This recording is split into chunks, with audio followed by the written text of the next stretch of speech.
Hello again, folks. Here we have another edition of Can You Make It, where we take a video clip and analyze if it's even possible to do the upside down motions that they do in the video clips, or if it's fake voodoo science. In this case, we're going to look at the roller coaster Superman at the Six Flags Great Adventure, something that you guys have probably been on before. We're going to start off with a quick video clip of this ride, so please sit back and try not to get too much motion sickness.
Next year, no, it's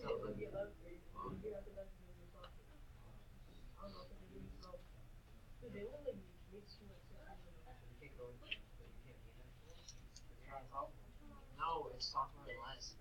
I didn't understand.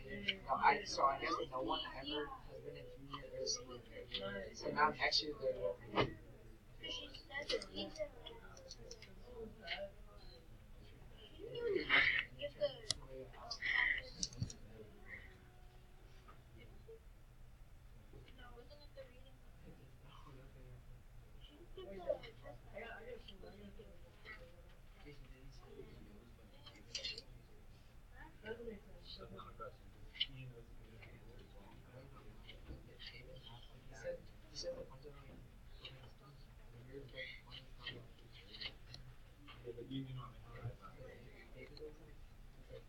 Alright, so I hope that wasn't too tense for you and you guys didn't get too sick.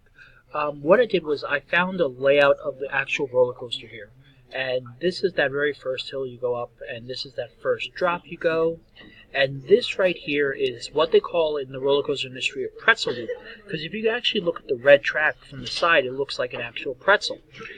Based upon the best guess that we could, it looks like that particular segment of the ride, the height is 24 meters. So if we obviously think about a circle, the radius of that loop is basically 12 meters. This isn't exact because a pretzel isn't exactly a full circle, but this is the estimation purpose of it. Also, we've actually measured from the video clip, it took 6.5 seconds, 6.56 seconds, to go around the complete pretzel loop. And when you say the complete pretzel loop, to go from upright to upright again, because that's the best that we can do. So that would take 6.56 seconds, and the radius of this ride at that particular loop is 12 meters. So with that being said, this is what we're actually looking for this time around. We need to calculate the minimum velocity needed to make it around the loop like you have been doing so far. We need to determine the observed rotational velocity by looking at the period, and we can calculate this. And then for the last part, number 3, so we need to determine the rotational velocity there. The last bit of this, the thing that's different about this one compared to the other ones, is since this is based upon a real-life ride, we're going to calculate the acceleration on your body at the top of the loop. So keep in mind, if you know the velocity, you can also find the acceleration using the equations that you guys have. So good luck and enjoy figuring out the math behind your favorite roller coaster.